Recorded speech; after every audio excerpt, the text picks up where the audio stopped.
All right, let's get started. First thing to keep in mind, and Nathan did a really good job of setting this stuff up too. Human brain is about as big as your two fists put together. So when you do this, this is how big the human brain is. You know what's amazing about that is there's no recorded case of it ever being filled. Is that amazing if you think about that? And a vessel that's that small that you can't fill. So if you really think about it on a day-to-day basis, we have to decide what goes in, what stays in, what goes back out. So learning becomes a really interesting case because we're doing it all the time. And so what I wanted to play around with just a little bit today is some of the factors that help us to learn. So the first thing we have to do is we have to memorize this learning model. I had to throw this up here. This is how complicated learning can be. Now, if there's only one thing I really wanted to point out here is if you look at this carefully, is you'll see that it all kind of flows. And look at this right here. Look at that box. Cognitive load theory affects sensory memory, which affects all this stuff, which affects this, and it comes down here. This comes here, which all comes here into schema. All this stuff flows around and does all this. But this cognitive load theory is the thing that basically drives everything. So we're going to start playing around with that just a little bit. And there's only a couple of key components that we have to look for. And here's what I'm after. If these few components are there, learning will happen. And if they're not, learning won't happen. Now, why this is all important? I just found this the other day. I tried to find my golf game. I used to golf, and about 10 years ago I stopped. And just recently I started again. And when I looked at a course, I was looking at the course slope, and here's why. If you don't golf, this is fine. If you hate golf, it's okay, although it's not nice to hate, so you should back down on it a little bit. But if you want to go out and have a good experience, if you're a relatively novice golfer, you want something that's wide open. So no matter what happens, you can kind of play. This over here is not a good experience for a novice golfer. You're going to have a lot of frustration. This, to me, suddenly just solved a whole educational problem I've had my whole life. You see, I never had a problem with learning. Learning was pretty easy for me. A lot of my friends that I know who are PhDs, a lot of you didn't really have that much trouble learning. But the issue is this. When you calculate how difficult a golf course is, they do something called slope. And what happens with this is you take 50 really good golfers, and you have them golf and you measure their score, you record their score. Turns out if you're a really, really good golfer, it doesn't matter if the course is easy or difficult, you score about the same. 68, 74, you're in this range all the time. If you're not a good golfer, I mean if you're a good golfer but not professional, if you're just good, it turns out your score changes dramatically when you go from an easy course to a difficult course. So, a pro golfer will golf about the same on both of these. A good amateur will golf well on this one and very poorly on this one, because this one I would hit the ball and it would go over here in the trees, and then I would hit back out here, and then I would chip up on the green. It would kind of work out. Over here, it's bad. So what they do is and on math, Nathan started this with the math. If the pro golfers are scoring really low here, the amateur golfers are more like up here. The harder the course, the more it blows up. The slope of that line from the pro to the amateur gets steep as the course gets difficult.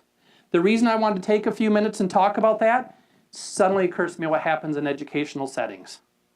If you've got really good students like expert golfers, it probably doesn't matter what the learning environment looks like, they're going to do okay. But if you've got people who are not great students or not great learners or an area totally outside their area of expertise, they're going to struggle. And they're going to struggle more based on a lot of factors in their lives. So what I'd really like to see at some point is start to calculate slopes for educational experiences. So we could talk about the fact that under certain circumstances, people will do fine if you're a really good learner. But if you're not a good learner, we better have a situation that will help you to learn. I happen to work right now in a medical school. When there are 7,000 applications for 180 slots, you know how you teach? You basically say, hey, know the Krebs cycle by Friday or you're out of here. And everybody will know the Krebs cycle.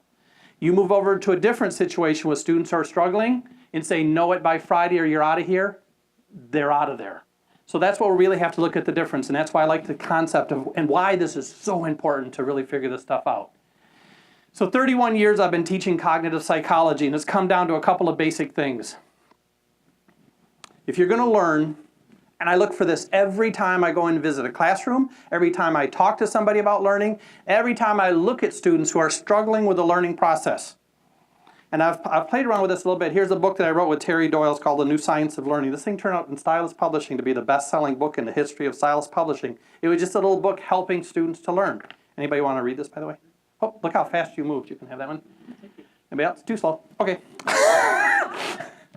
Now, step number one is there has to be attention. See what I just did with their books? Did that. If you have attention, understanding, I have to know what's going on, and I have to care.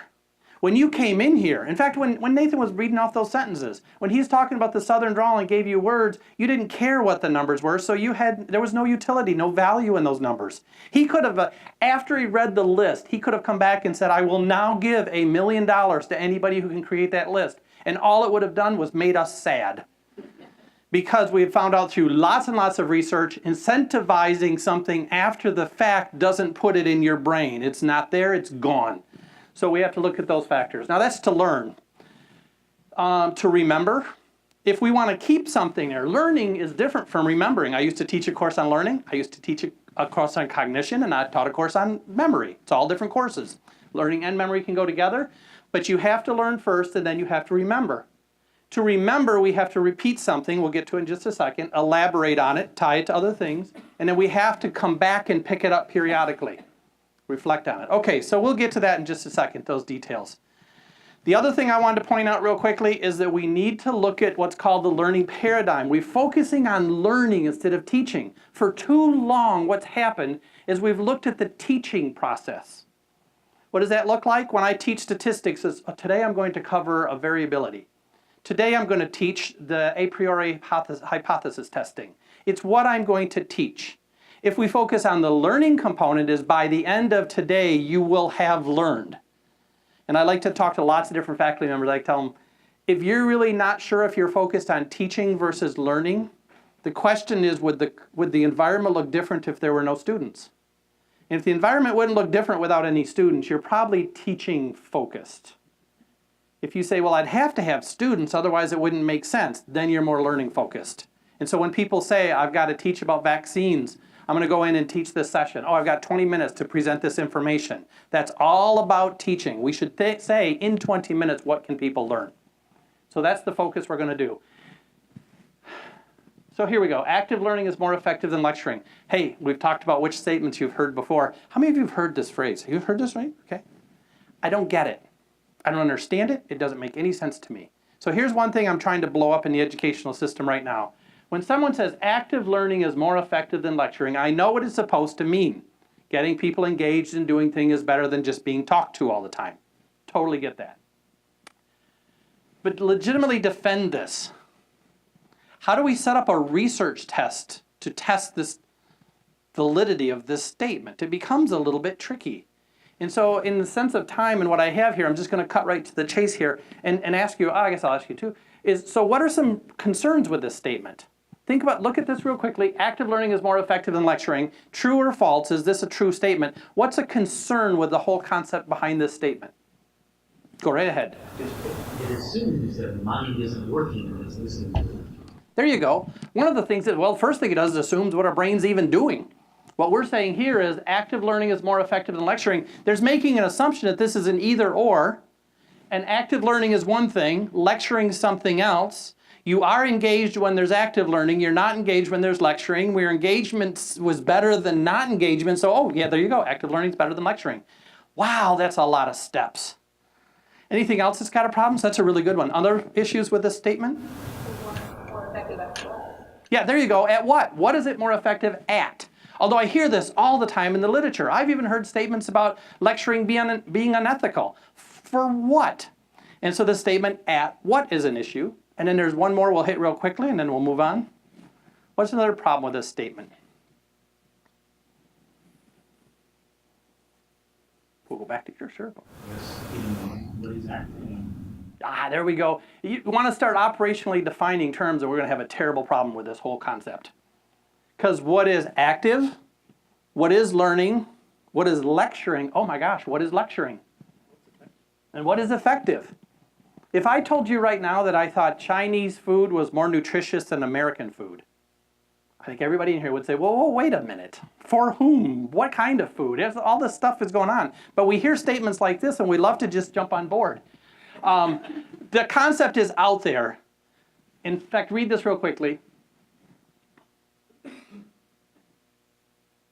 The concept here is Scott Freeman did a phenomenal meta-analysis that showed extended, basically just talking the whole time for whole class periods, 2-3 hours at a time is not effective. We know that's not effective. I have a total of about 46 minutes. I'm going to do quite a bit of lecturing in 46 minutes.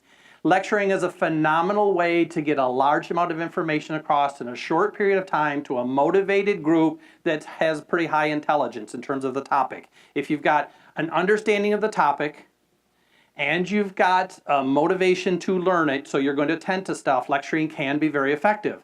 Just do this real quickly. People will say, I got to dispel this one. But lecturing is one-way communication. It's like pouring in. You can't learn from one-way communication. If someone tells me you can't learn from one-way communication, I love to say, okay, lecturing is one-way communication. If you wrote down the lecture, edit it, and hand it to somebody, would it make it more two-way communication, more interactive? And it doesn't, right? Which means we can't learn from books. Okay, well if you videotaped it and then showed the videotape to somebody, would that make it more interactive? No? Well then you can't learn from movies.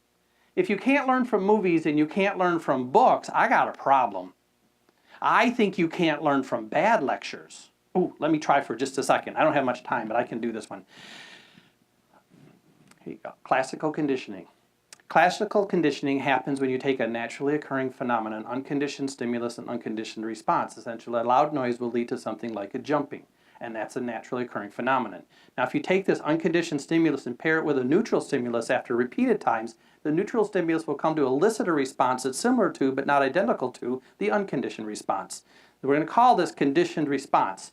Now, what's really fascinating is if you take a new neutral stimulus and pair it with a conditioned stimulus, you're going to get a response that's similar to the conditioned response, of course, but also similar to the unconditioned response. It's 2 steps removed, so it won't be identical. But the amazing thing is, and this is the great part, is that conditioned response too has never been paired with the unconditioned stimulus. One would wonder why it even arises. Now, in certain situations, no response happens, and this is an inhibitory stimulus, which is totally different than the failure to learn. Okay, that was 45 seconds. I was watching the clock. After 45 seconds, you're saying, no! And so the concept is, it's not lecture itself, it's what's happening during it. And you can't do it all the time. Freeman says that. Good data that says you can't do that. But it is not unethical to do it always, all right? Makes sense? This is Eric Mazur. I like Eric a lot. He's done some great stuff, and this is him doing peer instruction. And this is him lecturing to a group about how the peer instruction is so important and that it's unethical to lecture. Yikes, let's be a little careful. Lecturing's been around for so long. 1,000 years ago, people were doing it. Look at this. If you have no internet and you have no ready availability of books, you went to somebody with the knowledge, you listened to it, you wrote it down, they would read from something to make sure to get it right, and it was the same as you have today. You have your eager students up front. You have your side talkers back here. You always got to have your dude sleeping. And craziest thing, a guy texting. So all of this is happening 1,000 years ago. And how much progress did we make? Well, the rooms are bigger. We should make more progress than that. So we have to be careful about how we're doing this. And one of the things I wanted to keep in mind to point out here is that statement of active learning being more effective than lecturing is what do we mean by lecture? Well, in one of the books I wrote, it's on teaching for learning, and we actually looked at how people lecture and what things do with that, or what happens with that. And look at the levels of student interaction. There's formal lecture, Socratic lecture, semi-formal lecture, lecture discussions, expository lecture, storytelling lecture, point-by-point lecture, lecture demonstrations, problem-solving lecture, naked lecture. Whoa, that's Jose Bowen. This is on technology-free lecturing. This is nobody getting naked. So technology-free lectures. We, in medicine a lot, we use chalk talks. Multimedia lectures, video lectures. Active learning is more effective than lecturing. We have to stop and think about what we mean. The reason I wanted to devote about 8 minutes of the whole presentation to this, really setting this thing up, is that I think the whole discussion is wrong. Lecturing is like a formalized storytelling, and we have tons of data that says storytelling is phenomenally good. So I think we need to reframe it. We got to get away from the teaching. move more toward learning. We got to get away from this kind of stuff. And I think what we need to do is look at more of engaged learning versus disengaged. What does learning really need? And we can't do it by talking about the way in which it's delivered. We do that next. We'll do that after we figure out what we really have to have. So I never liked this statement. King was the person who came up with it. Everyone loves this one too. Yeah, you've heard it, right? We have to move from sage on the sage to the guide on the side. There's a problem with that in my head. And what we're basically saying is, let's take away this person that knows everything and look at interactivity, which is important. But why not just adapt it? It's time that we become both a sage on the stage and a guide on the side. If we can do both of them, it can work a little better. So here's what we're going to focus on for the next few minutes. Cognitive load. In about a 40-minute presentation, looking at all this stuff, there's only so much we can do, so I just want to hit a couple of key points, and hopefully you go out and do a little bit of reading. This is kind of like Wikipedia. You know, one of the things I love about Wikipedia is Wikipedia is a great place to start and a terrible place to end. You go there to figure out what something is, then you take off from there and you go to the next thing, which I'll show is exactly how learning works. But here's the concept. Think about this for a minute for learning.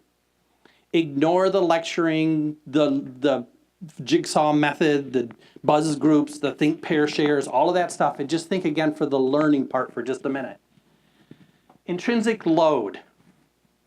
Inherent difficulty of the content. Some things are more complex than other things. And when you're trying to put together an IKEA bookshelf, and you're saying to yourself, this is driving me nuts, I cannot do it, sometimes it's just figuring these things out is tough. On the other hand, if you're doing it and having a great time with it, it's because it's easy for you. Reading. Reading can be very easy for some people and very difficult for others.